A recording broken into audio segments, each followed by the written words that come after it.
Hello, and welcome to Nighttime Fables, a haven where stories come to life under the gentle hush of evening, guiding you toward a peaceful night's rest. Tonight, we bring you another calming tale, one crafted to ease your mind and invite a sense of tranquil calm.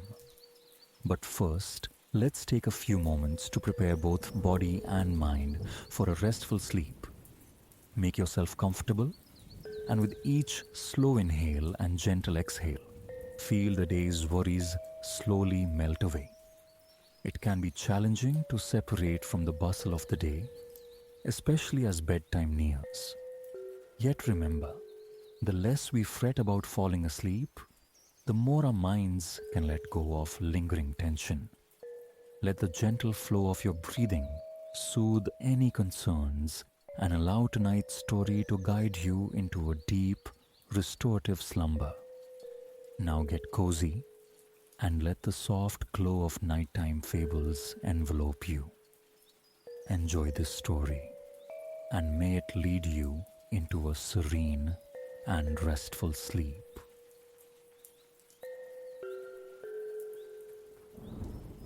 Within the sun-drenched embrace of Bispy's village, nestled like a seed in fertile earth, stood the humble, single-room dwelling of Elara and her parents. Here, life unfolded simply. Elara, blessed with hands that understood the language of wood, coaxed intricate forms from gnarled olive branches gathered in the whispering ancient grove nearby. Her artistry found kinship in her parents' crafts. Her mother conjured loaves of bread, whose aroma was a village legend, while her father's fingers danced reeds into baskets of remarkable complexity. Their combined creations found eager buyers in the bustling markets of Bispes and its neighbors. Though coin was never plentiful, their cottage overflowed with a wealth intangible. Contentment, the warmth of shared labor, the quiet joy of belonging to the small corner of the world. Yet Elara harbored a wonder known only to her. Scarcely a moon had waxed and waned since, questing for the perfect grain of olive wood, she had stumbled upon a hidden cleft in the earth, a cave shimmering with enchantment. Within lay splendors untold, drifts of gold, cascades of jewels, guarded by a jinn of formidable presence. Because her heart held no avarice, only awe, the jinn had permitted her departure, even gifting her a flawless piece of olive wood, smooth and waiting for her blade. Since that day, Elara had felt drawn back to the cave's threshold, though never again daring the magic words that parted the stone. Instead, she left tokens of goodwill just outside the invisible door, sensing a solitude in the guardian's eternal vigil. Once, a piece of her mother's ambrosial bread vanished with a soft sigh of air and a fleeting iridescence. Another time, one of her father's masterfully woven baskets met the same ethereal acceptance. Whoosh, shimmer, gone. On her next visit, bearing a small carving, she discovered reciprocity awaited her. Resting where she usually placed her offerings lay a pair of slippers. Crimson leather, heavy and supple, bore exquisite embroidery in thread of pure gold. Their soles, thick and resilient, promised protection against the harshest paths, yet possessed an elegance fit for royalty. Slipping them on, Elara found they embraced her feet as if measured for her alone. Forged by a jinn after all. A smile bloomed on her face, directed towards the unseen entrance. She pictured the jinn observing, a silent witness behind the magical veil. Voicing her gratitude for the magnificent gift, she placed her carving down. Whoosh, shimmer. It dissolved into the air, accepted like the rest.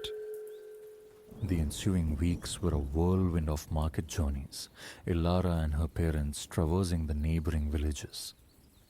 The rhythm was demanding, but rewarding.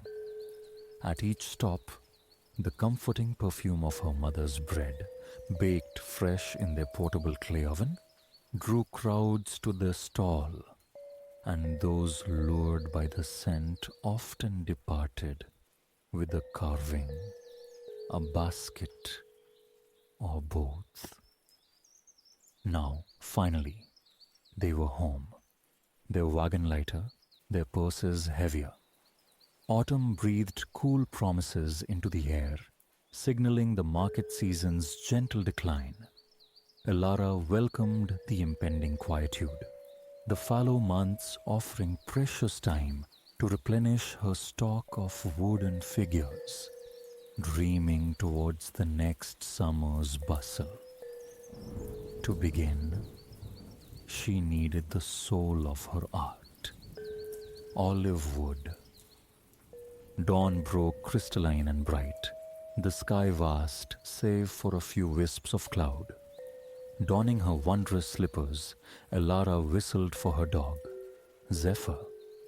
Together they ambled towards the ancient grove, a small pot of golden honey, procured from a distant market stall, tucked away as her latest offering for the jinn.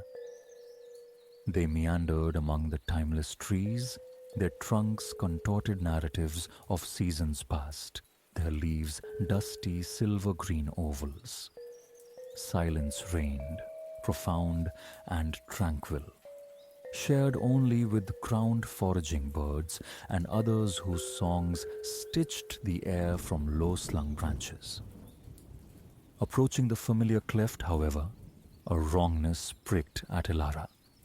The cave stood open. Where previously magic words were the key, now only a dark aperture gaped, the rock wall absent. Hesitantly, Elara advanced, peering into the gloom. No sound emerged, no flicker of light. A knot of concern for the jinn tightened within her. She had to go inside. Unlike her first visit, when enchanted torches had sprung alight, the passage remained stubbornly dark. Yet, sufficient daylight spilled from the entrance to illuminate her cautious descent down the long tunnel towards the main chamber. A growing luminescence beckoned her forward. Reaching the vast space, she looked up, spotting a small fissure high in the ceiling. A slender shaft of sun piercing the subterranean darkness. What that light revealed was emptiness, utter, echoing emptiness. Gone were the mountains of gold coins, some broad as her palm. Vanished were the rivers of glittering gems, the canvases rich with oil, the serene marble figures. Elara walked the barren expanse, the transformation staggering, while Zephyr, ever curious, investigated the corners, his wet nose deciphering the lingering scents, compiling a silent history of the place. Then, investigating a hollow in the cave wall, Zephyr encountered resistance. He whined, a soft plea that drew Elara's gaze. She saw a faint metallic glint within the recess and reached inside. Her fingers closed around cool metal. With a gentle tug, then a firmer one, she freed a simple brass lantern. It resembled the lamps that lit her family's cottage. Yet while theirs gleamed brightly, this one was tarnished and dull. Instinctively, Elara rubbed its side with her sleeve.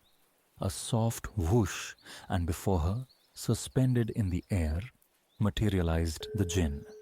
Elara stumbled backward onto an unseen cushion of air, landing softly, while Zephyr erupted in a volley of barks at the towering apparition. The jinn was immense, easily twice the height of a mortal man, clad in flowing trousers and a long tunic bound by a wide golden sash. He floated effortlessly, a benevolent smile gracing his features as he regarded Ilara, whose eyes and mouth formed perfect circles of astonishment. Zephyr's barking persisted until the jinn glanced his way. A snap of ethereal fingers and a large, meaty bone appeared, tossed casually towards the dog. Instantly distracted, Zephyr settled down with his prize. Alara, relieved to see her silent friend unharmed, felt questions bubble up. Once the shock subsided, she voiced them. The jinn explained. The thieves who used the cave as their hoard suspected discovery. As guardian, bound to protect their ill-gotten gains, he'd kept silent about Ilara's first visit, unwilling to endanger her. But their caution proved pervasive. Leaving, one thief remained, hidden, witnessing Ilara's gift-giving. Confronted, the jinn confessed her visits but swore she'd taken nothing. Trust, however, had evaporated. They imprisoned him within the mundane lantern, spirited their plunder away to some unknown corner of the kingdom of Walid, and left him entombed until Ilara's touch broke the spell. Freedom felt strange, the jinn admitted, adrift without purpose. His obligation to the thieves was void, his path his own to choose. Remain in the cave, his home for decades, or embrace the mischievous liberty of free jinn, plaguing mortals with illusions and tricks. Ilara frowned. That seemed a poor use of such power. Was there nothing else, she ventured, some long-held dream untethered to human mischief? The jinn confessed a yearning to travel, to witness the entirety of Walid's vast expanse. Elara clapped her hands, delight sparking in her eyes. Travel, a desire that echoed her own. Her world comprised this small valley, a mere fragment of the kingdom. Tales she'd heard painted pictures of snow-capped mountains that never thawed, fertile plains rippling with wheat and barley, sun-drenched acres of orange groves, and Zamarad, the capital, where King Valerius reigned from his mighty stone citadel. Intrigued by her vibrant descriptions, the jinn proposed she join him. Alas, Ilara demurred. Her parents would worry if she vanished. The jinn grinned, a flash of ancient amusement in his eyes, and snapped his fingers. Upon the cave floor materialized a large carpet, its intricate patterns seeming to writhe with latent energy. Then Ilara noticed it wasn't on the floor, but hovering a foot above it. This magic carpet, the jinn declared, would traverse Walid faster than imagination, offering comfort far exceeding horseback. They could survey the entire kingdom in a single day. The offer resonated deep within Ilara's adventurous soul. To see her country, truly see it, born on magic. Hesitation lasted but a moment. She nodded, stepping onto the plush surface and settling cross-legged near the back. Calling Zephyr, He leapt up, curling contentedly in her lap. The Jinn floated to the front, the designated navigator. To the mountain villages, he commanded the carpet. With that simple directive, the carpet glided through the tunnel, out into the bright day, and ascended rapidly. Soon, they were soaring above the treetops, a silent, swift passage towards the distant mountain range that had populated Ilara's dreams. Initially, a thrill of fear tightened Ilara's chest. Flight was an utterly alien sensation, but the smooth, steady motion soon soothed her nerves, allowing wonder to take hold. Below, the familiar olive grove drifted past. Bispis village appeared, her own cottage a tiny, toy-like structure from this lofty vantage. Minutes blurred. Villages whisked by. The valley's edge surrendered to the rising foothills. What would have been days of arduous travel evaporated in moments. As the terrain beneath grew rugged, the carpet climbed effortlessly, matching the ascent. The air turned crisp, then cold.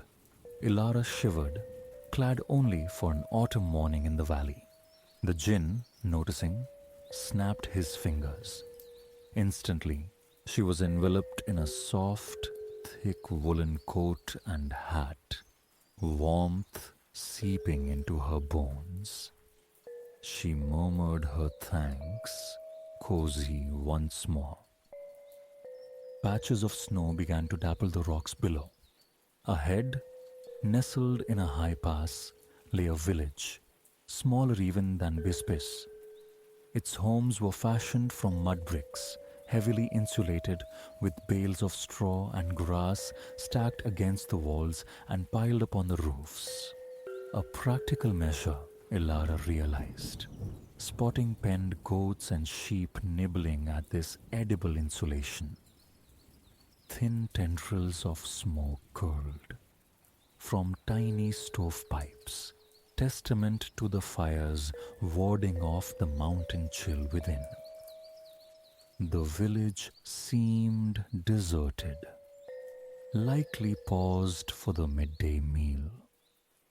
The Jinn guided the carpet to land discreetly just beyond its boundary. Another finger snap, and the carpet vanished. Simultaneously, the Jinn altered his form. The towering floating entity became a kindly, middle-aged man who walked upon the earth, though still favoring loose trousers, tunic, and the distinctive golden belt. Their purpose here wasn't mingling, but immersion in the raw beauty Ilara had only imagined. With Zephyr trotting alongside, they followed a path leading further uphill, away from the quiet settlement.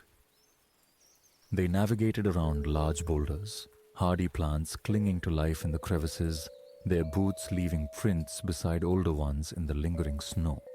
Tracks of humans, goats, sheep, and others Ilara couldn't identify. The Jinn, however, knew them instantly. Lion. Far from fear, a thrill coursed through Ilara. Protected by the Jinn, the prospect of seeing such a creature was captivating. She suggested they seek it out. Eyes scanning the ground, they moved slowly, tracing the large feline prints. When the tracks faded on rocky ground, Zephyr took the lead, his keen nose unerringly guiding them onward. The path climbed higher, finally leading them to a solitary tall tree. Zephyr sniffed intently at its base, then looked up, emitting a soft bark. There, nestled amongst the branches, sat a magnificent lion. Its tawny coat was sleek and dense. The tips of its tail and tufted ears shaded darker, its eyes luminous gold.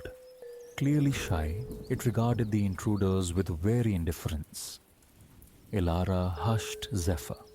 After absorbing the sight of the beautiful wild creature, they retreated quietly, leaving it to its solitude. Walking back, Elara inhaled the clean, sharp mountain air, feeling invigorated. A short side path, missed during their lion quest, beckoned. It opened onto a breathtaking scene. A pool of water so clear it seemed spun from crystal, encircled by moss-kissed rocks. Feeding this tranquil basin, a waterfall tumbled over a high stone ledge, its descent shattering into a mist that caught the sunlight, sparkling like scattered jewels of every hue. Had the air not held such a chill, Elara would have longed to wade into the inviting water. Instead, she drank in its beauty, warm and dry. Returning to the main trail, they climbed to its highest point. The panorama unfolded around them. In one direction, taller peaks soared, permanently crowned with snow. In another, her own valley lay miniature yet distinct. And stretching away elsewhere, the rich tapestry of farmland, the kingdom's breadbasket. That was their next destination. Back at their landing spot, the Jinn summoned the carpet with a snap, reverting to his true form. They settled aboard, and he directed it towards the farmlands. The carpet descended, drifting down the mountainside at a languid pace. The landscape shifted with mesmerizing fluidity, the temperature warming with every passing moment. Soon, Elara shed the enchanted coat and hat. Forests yielded to fields bursting with crops ripe for harvest. They soared over a large, prosperous-looking village before settling near an orange grove. Again, the carpet vanished. The Jinn assumed his mortal guise. Elara gazed appreciatively at the orderly rows of trees to her left. Not her beloved wild olive grove, but possessed of its own serene, shaded charm. Across the narrow dirt track to her right stretched a field of corn. Having never seen it grow, Elara was fascinated by the towering stalks packed densely together. While the Jinn waited by the road, she squeezed between the rustling plants for a closer look. She'd taken only a few steps when a peculiar voice offered a greeting. Looking around, she saw no one. Besides Zephyr, the only visible creature was a crow, perched jauntily on a bent stalk, its obsidian eyes fixed on her. Then, distinctly, it repeated, "Hello." Surprise flickered, but after flying down a mountain on a carpet beside a Jinn, a talking crow seemed almost mundane. She smiled. "Hello," she replied. "How could it talk?" Elara asked. The crow cocked its head, unsure itself. It had simply listened to the farmers in the fields, it explained, and eventually the words came. The farmers, however, paid it little mind. Elara, it chirped, was the first person ever to talk back. It lived in the orange grove, venturing here daily for corn. Would it show her its home? Elara inquired. With a flap of wings, the crow launched across the path towards the shady trees. Elara and Zephyr followed at a walk, joined by the Jinn. They found the crow perched on a low branch near the grove's heart. Quiet settled around them, dappled sunlight filtering through the leaves, a soft breeze stirring the air. Branches hung heavy with fruit, globes of deep orange, vivid against the lush green foliage. As Elara admired the peaceful scene, a young farmer emerged, pushing a wooden wheelbarrow half laden with ripe oranges. He greeted Elara and the disguised Jinn cheerfully, asking if they needed assistance. Elara explained they were merely visitors, captivated by the beauty of his grove. Pleased, the farmer welcomed them to wander freely, even inviting them to pick a few oranges for their journey.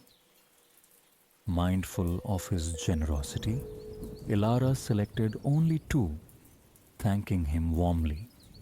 Peeling the fragrant skin as they strolled leisurely beneath the trees, they savored the juicy segments one by one, the quiet punctuated only by the footsteps and the companionable chatter of the crow, flitting from branch to branch, sharing innocuous observations. Eventually, the allure of the capital city beckoned. The Jinn snapped his fingers, the carpet reappeared, and the trio climbed aboard. Waving farewell to the talkative crow, the Jinn directed the carpet towards Zamarad. Gaining altitude swiftly, the fertile farmland transformed into a vibrant patchwork quilt below. Soon, the rural landscape gave way to denser settlements, signaling their approach to Zamarad's outskirts. The Jinn guided the carpet to land within a small copse of trees, near enough to the city gates for convenience, yet far enough for discretion. Carpet concealed, Jinn disguised, the three travelers walked towards the capital. Market day pulsed through Zamarad, amplifying its usual bustle. Shops and inns teemed with patrons. The streets themselves hosted a vibrant ecosystem of makeshift stalls and simple wagons offering everything imaginable: fruit, bread, candles, cloth. The thoroughfares were wide, paved with smooth cobblestones, accommodating the throng. Buildings, constructed from large, neatly cut stones, lined the streets, many adorned with charming window boxes, spilling color against the grey stone facades. Though the market hummed with life, Elara had witnessed many such scenes. Her gaze and her steps turned uphill towards the castle. King Valerius's home was also stone, but of a unique kind. Quarried far to the south, this granite possessed a striking green hue, setting the castle apart, a majestic emerald heart within the city. As they neared the castle gates, an elderly man walking just ahead tripped on a loose cobblestone and stumbled. Elara rushed forward, offering her arm to help him rise and steady himself. The man smiled, touched by her kindness, assuring her it wasn't necessary. His home was right before them. He gestured towards the castle, just as several guards emerged, hurrying towards them with evident concern. The old man, it transpired, was King Valerius himself. He explained his habit of taking clandestine afternoon walks amongst his people, a way to gauge their true concerns firsthand. Charmed by Alara and intrigued by her companions, the king invited them inside for tea, an offer they readily accepted. Flanked by guards, they passed through the grand entrance into a vast reception hall, the largest room Elara had ever beheld. Chairs lined the walls, intricate carpets adorned the green stone floor, and dominating the space, raised on a dais, sat a single imposing throne, also carved from the distinctive green stone. But they didn't linger here. King Valerius turned research, leading them through an unassuming door, down a short corridor, and into a much smaller, cozier chamber. Plush chairs invited repose, tapestries warmed the walls, and a gleaming brass tray held tea and cakes. Dismissing guards and servants alike, the king poured tea for his guests with the simple grace of a welcoming host. They spoke easily of books, of art, of travel, carefully omitting the magical nature of their journey, allowing the king to assume months spent on horseback. He listened, captivated by their tales, particularly Elara's fond descriptions of a distant valley and its ancient olive trees, a place his royal duties had never permitted him to visit. Too soon, a guard interrupted, reminding the king of an impending meeting. The day was waning, and Elara felt the pull of home. They expressed their gratitude to the kind monarch and were escorted back outside by a guard. The trio retraced their steps through the market, now winding down as evening approached. Vendors packed their wares, shoppers dispersed towards homes or nearby inns. Elara, Zephyr, and the Jinn reached their secluded stand of trees. A final snap of the Jinn's fingers brought the carpet shimmering back into existence. They climbed aboard one last time. The Jinn instructed the carpet towards the valley, but requested a slower pace. As they floated leisurely above Zamarad's rooftops, a profound weariness settled over Ilara. She yawned widely, then lay back, pulling Zephyr close against her side. Closing her eyes, she let the carpet's smooth, hypnotic motion lull her towards sleep, replaying fragments of the day's wonders in her mind, the snow-kissed peaks, the talking crow, the kindly king. It had been an extraordinary adventure, a tapestry of memories she would treasure always. Zephyr sighed, snuggling closer. Born on silent magic, beneath a sky deepening towards twilight, the two travelers drifted peacefully into dreams. Alias materialized at the rainforest sanctuary, backpack a familiar weight upon his shoulders, a vessel brimming with anticipation for the uncharted. An inherent thirst for discovery had drawn him to the verdant embrace of the northeastern Yucatan, its coastline a whispered promise of untamed splendor. Ahead lay sun-drenched hikes with newfound companions, languid bicycle journeys painted against sunset skies, and communion with the kaleidoscopic life beneath the waves. Yet before the wilderness beckoned, Elias craved stillness, his paramount quest to quiet the internal clamor before venturing forth.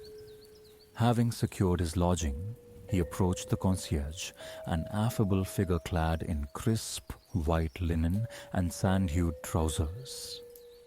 Fortune smiled. The retreat boasted a spa of international renown. Elias inquired about securing a treatment. I shall arrange a hydro odyssey for you, the young man offered, his smile genuine. Elias savored the phrase, a hydro odyssey, so elemental, yet imbued with a certain exquisite grace. Leonardo da Vinci's words echoed, simplicity is the ultimate sophistication. He accepted the earliest opening, a serendipitous slot allowing just enough time to locate his suite, shed his pack, and establish a temporary haven. The concierge's instructions for the Hydro Odyssey were precise. Comfortable swimwear beneath the provided white robe. Transformed, Elias navigated towards the spa. He passed through towering glass portals, instantly enveloped by the clarifying aroma of eucalyptus. He inhaled deeply, letting the soothing vapor permeate his being, a balm to his travel-weary senses. His gaze swept the space. Walls whispered in muted earth tones. The floor, a tapestry of stranded bamboo. A miniature stream, artfully strewn with smooth stones, meandered through the heart of the reception lounge, its gentle murmur over the rocks a liquid lullaby. Elias, a veteran of many spas, sensed this one possessed an unparalleled invitation to serenity. Behind the reception counter stood a woman whose dark eyes held depths like forest pools, her chestnut hair coiled into an impeccable chignon. She wore an elegant white uniform. Offering a warm smile, she introduced herself as Isadora, his designated guide for the day's aquatic pilgrimage. Isadora presented a diminutive glass containing a pale green liquid, resting upon a silver salver. A room temperature infusion, she explained, specifically blended for repose. Elias sipped. Cool cucumber and bright mint danced on his palate, underscored by an elusive sweetness. He drained the vessel, returning the empty glass to its tray. With an encouraging smile, Isadora beckoned him onward. They proceeded down a corridor, passing through an ornately carved doorway. Along the way, Elias absorbed the ambient soundscape drifting from hidden speakers, a delicate symphony of avian calls interwoven with the tranquil sigh of foliage. The Hydro Odyssey commenced within a softly illuminated chamber. Isadora's voice dropped to a near whisper, though they were alone. His journey, she murmured, would begin in the sauna. From a nearby cabinet, she retrieved an atomizer labeled lemongrass hydrosol. She ushered Elias into a glass enclosure. Cedar planks lined the interior, exuding a clean, arboreal fragrance. 3 benches awaited. Elias selected the central one, onto which Isadora unfurled a long, pristine white towel. Elias reclined, face upwards, surrendering to the environment. Soon, the sauna's pervasive warmth began to caress his bare skin. Drawing a slow, deliberate breath, he registered the heat entering his nostrils, a pleasant, enveloping sensation. He closed his eyes, allowing Isadora to place a cool, damp cloth across them. "A lemongrass mist?" she inquired softly. He smiled his assent. She spritzed the fragrant vapor over him, a delightful counterpoint, redolent of sweet herbs and zesty citrus. Isadora indicated she would return shortly, leaving the atomizer within reach should he desire more. He lay suspended in the warmth, cocooned by the peaceful resonance of the tropical rainforest. Later, a light tap on his arm signaled Isadora's return. Her query about his state was rendered unnecessary by the broad, serene grin spreading across his features. Removing the cool compress, he found another miniature glass presented on the silver tray. This liquid glowed orange. Tangerine ginger infused water, Isadora clarified. Elias drank deeply, the coolness tracing a path down his throat, a refreshing wave cascading through his entire being. He rose. Isadora retrieved the lemongrass hydrosol, releasing 2 puffs into the air before him. Elias intuitively stepped through the fragrant cloud, inhaling its essence anew, a spark of pure joy igniting within him. Isadora then gestured towards the next chamber. Iridescent tiles, tiny as coins, tessellated every surface, floor, walls, ceiling, even the integrated seating, in shades of pale, luminous blue. Centrally positioned stood a large glass basin brimming with ice, perched upon a pedestal. Elias took a seat, observing as Isadora unfurled a small, damp cotton cloth. Placing it beside him, she scooped ice into her cupped hands. Gently, she centered the ice on the fabric, folding the corners inwards and twisting the top closed. The resulting bundle reminded Elias of foil-wrapped bonbons. An ice kiss, Isadora murmured, seemingly plucking the thought from his mind. She handed it to him, elucidating the exfoliating virtues of the cool, textured fabric against the skin. She promised her return anon. Elias pressed the ice kiss to his shoulder, gliding it slowly down his arm to his wrist. Warmed thoroughly by the sauna, the sensation was invigorating rather than shocking. He repeated the process on his other arm, then traced the cool path along the nape of his neck. By the time he finished, the ice had nearly vanished, leaving only the damp cloth in his hand. He draped it over his head, savoring the lingering coolness. A moment later, Isadora reappeared bearing a small saucer of translucent aloe vera gel. She encouraged liberal application, which Elias performed with both hands, the smooth gel a pleasing contrast to the cloth's texture. After granting him a few more moments of solitude, she returned with the silver tray, this time holding a glass of deep crimson liquid. "Strawberry cinnamon water," Isadora announced, an untried combination for Elias. He drank it eagerly, declaring it his favorite thus far. Next awaited the steam room. This phase incorporated a dedicated facial treatment.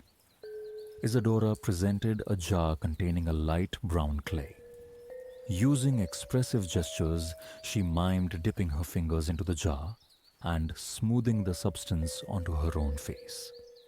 Elias followed suit, scooping out the clay and applying it to his forehead, cheeks, and chin.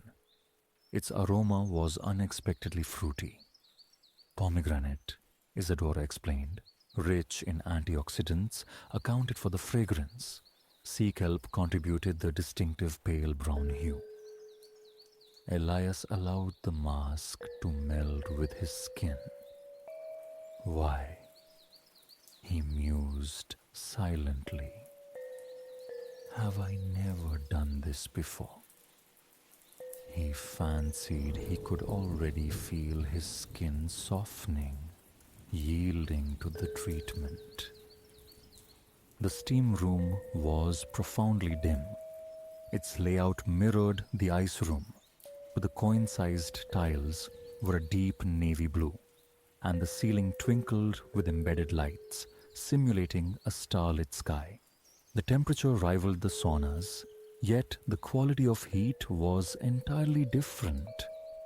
Where the sauna was arid, the steam room was saturated with moisture. Isadora spread a fresh white towel over a tiled chaise longue. Elias settled onto it, closing his eyes. Isadora placed cool cucumber slices over his eyelids, whispering her intention to retrieve him shortly. He embraced the interlude, allowing his mind to drift further into quietude. The facial mask began to tingle faintly, a pleasant sensation.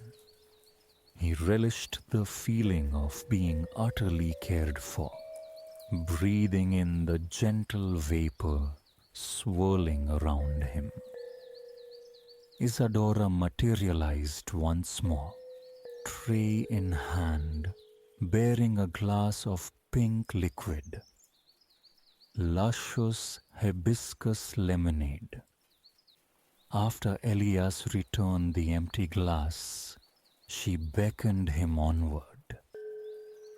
They entered a chamber tiled in pristine white. Overhead, spaced several feet apart, hung two large rainfall shower heads, each accompanied by a dangling beaded metal chain.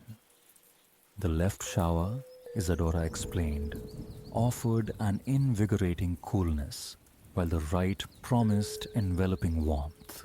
He needn't choose, she assured him. Experiencing both was encouraged. The cool cascade was perfect for rinsing away the aloe and clay mask, while the warm shower provided profound comfort. So comforting indeed that Elias lingered, savoring the heat. There was no sense of urgency. Isadora waited patiently outside. Post-shower, Isadora offered a small glass of peach tea alongside a soft cranberry orange biscuit. Elias consumed the treat in a single bite, marveling at the intensity of flavor packed into such a small morsel. A childlike grin touched his lips, evoking memories of his grandmother's holiday cranberry muffins. Isadora smiled back, once again indicating he should follow her to a new space, the penultimate chamber, and the most compact yet. This room, however, synthesized the finest elements of the preceding ones. Cedar flooring echoed the sauna. A tiled lounger, reminiscent of the ice room's seating, but rendered in gleaming beige, occupied the center.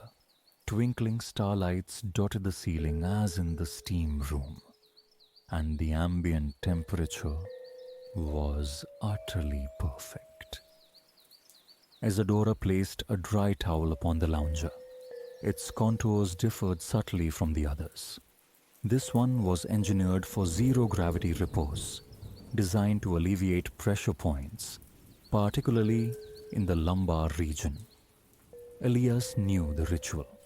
Laying down, he immediately felt a pleasant, penetrating warmth.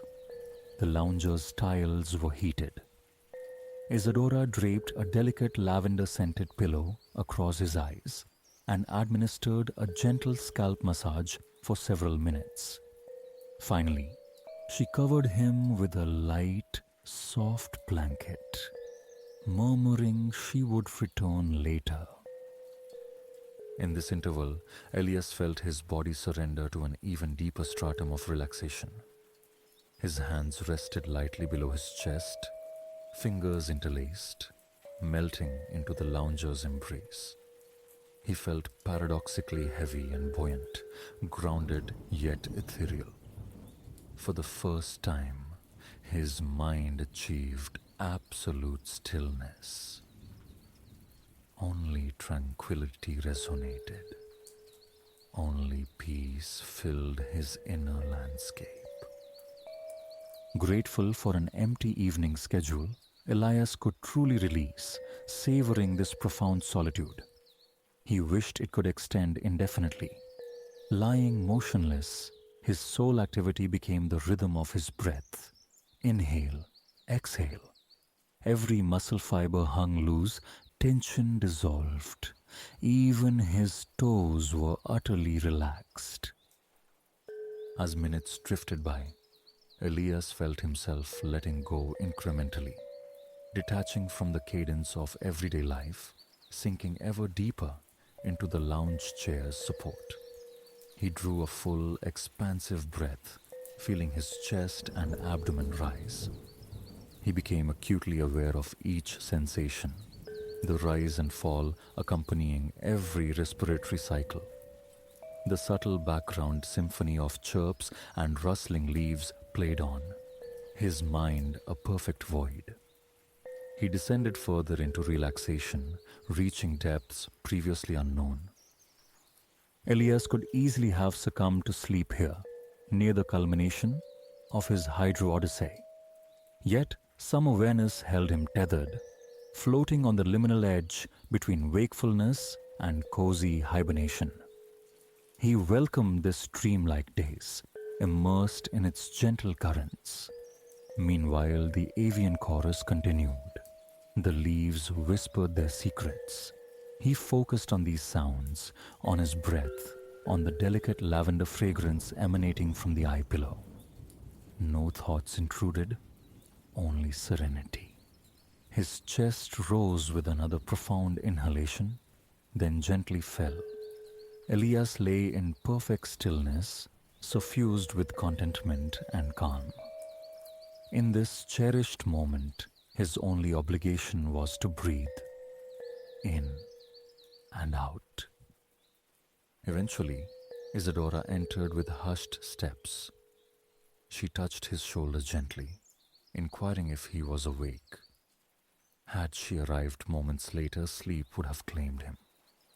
He grinned, the simple act awakening his facial muscles, signaling his readiness for the next stage. With one hand, she lifted the lavender pillow. The other held the familiar silver tray. This time it bore a small ceramic cup of green tea alongside a granola square enrobed in dark chocolate. She offered them as she explained they were approaching the final chamber. Elias nodded, savoring the twin delights, predictably delicious. En route to the last room, Isadora described it vividly. It housed multiple pools, and this segment of the experience came with no time constraints. Elias's eyes brightened at this revelation. He could linger for the remainder of the day, she confirmed, should he wish. Entering the final sanctuary, Elias beheld 3 distinct pools, each unique in temperature, configuration, and aquatic features. A playful glint in her eye, Isadora likened the pools to a fairy tale. Seeing Elias's curiosity piqued, she elaborated, "Some find the plunge pool too cold. The whirlpool, for others, proves too hot. But the final pool, offering a waterfall and a hydro massage feature, is invariably just right." He was free to sample all 3 or settle on 1 or 2. The choice was entirely his. Elias considered his options, deciding the just right pool warranted initial exploration and perhaps final immersion if it lived up to its inviting appearance. Isadora withdrew, leaving him to his solitary enjoyment. Elias eased into the pool, submerging himself completely. The water felt almost indistinguishable from his own body temperature. He swam towards the back massage apparatus.